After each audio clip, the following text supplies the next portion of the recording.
Howdy everyone and hello. And welcome back to our 20th anniversary Monster Hunter Countdown. Up next, number 190, Purple Ludroth. First and pretty significant appearance in Monster Hunter Portable 3rd. You know, Purple Ludroth is an interesting monster. We did have some decent subspecies before him. You know, Copper Laganga, quite a bit different. So he definitely wasn't the first. But I think he really started the trend of significant subspecies. Armor set wise, amazing drip. I'm telling you, 3rd generation. People ask me sometimes, hey, streamer, content creator, what's your favorite armor design? And it's like anything from 3rd gen is where my heart is. Because it's like a mix of like kind of cool, trendy, fashionable, off-the-wall designs, but still very clearly monster-inspired. Armor set itself isn't particularly amazing. The weapon isn't bad for raw. Okay, poison, I guess. Gets white sharpness with sharpness +1. Armor set, stamina. Status attack +2 is okay. I think more broadly useful for gunners. You had to work real hard. I'd use everything I had to get sharpness +1 on here. At least I could get it, though. That is the gunner cap, by the way. Damage-wise, not too much to write home about. It doesn't take good damage. Sponge or tail for Blade Masters. Crest for impact.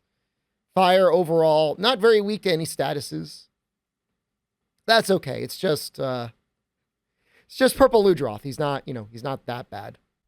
What I like about him is that he's the first in a long line of interesting and diverse subspecies that appear in Monster Hunter Portable 3rd. So Ichinose and his team, I think, really helped to pilot subspecies being a thing.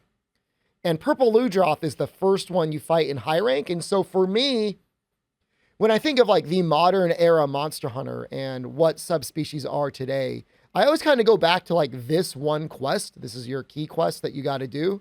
And I kind of think back to Purple Ludroth. And it's like, I can't imagine there's a lot of other people that feel that way, but culturally, significantly, I think he at least deserves that little bit of respect. It's not like his armor or especially his weapons were ever really used all that much. I don't think I didn't have a single Purple Ludroth weapon made. They were all Giganox.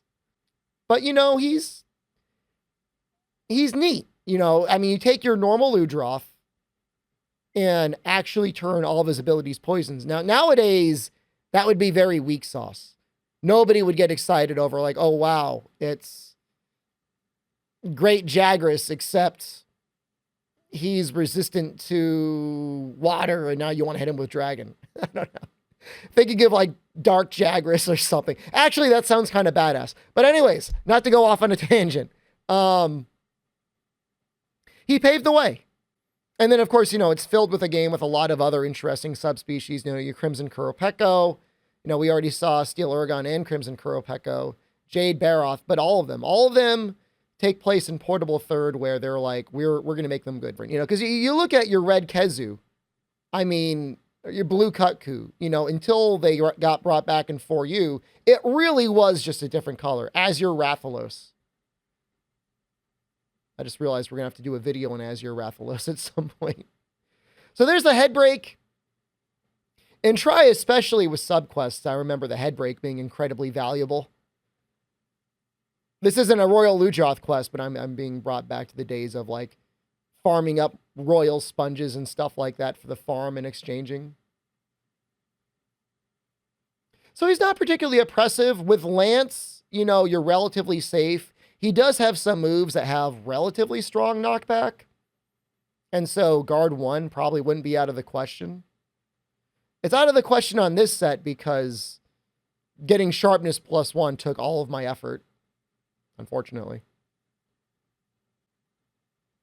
And so when I think about what makes a good subspecies, it really is, in a perfect scenario, at the base level, like have them inflict a different element or ailment in some significant way, have them resistant to another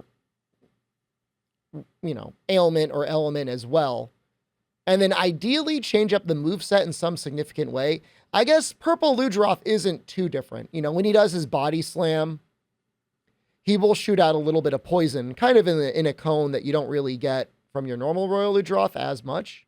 Feels like the range is a little bit wider. One more interesting thing about this matchup as well is, this was portable third Lance. And for any modern day Lance player or somebody who had played hundreds of hours of Try, it got a little weird getting used to it. Try Lance was almost God mode because you could counter after the third poke, but, from portable third and going on quite a while, they removed the counter on the third poke. And I don't know if it's that because they thought it was too powerful and they wanted to have you have a high risk on the third poke, because it did do a little bit more damage. Or if it's because they wanted, evade Lance to feel like something you can and should do on a regular basis. I guess both things are possible.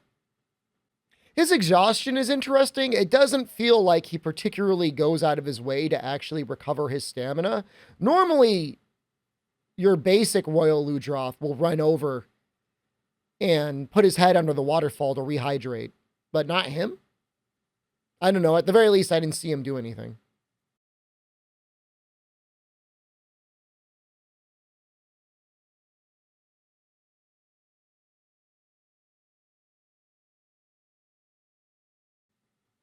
Royal Ludroth crest. These crests become rigid when the beast is angry.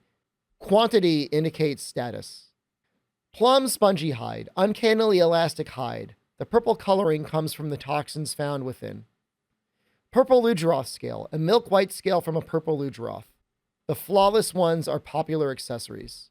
Purple Ludroth claw. A sharp red claw from a purple Ludroth. Adapted better to movement than to attacking.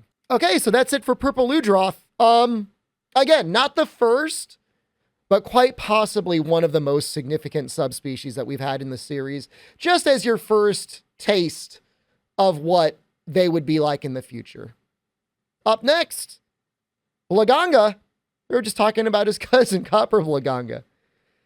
He's pretty good. He's a good fight. I might try and fight him in one of the older games. I don't know. It's either that or the easy choice, which is GU. Again, thank you so much for watching. I love you. Goodbye.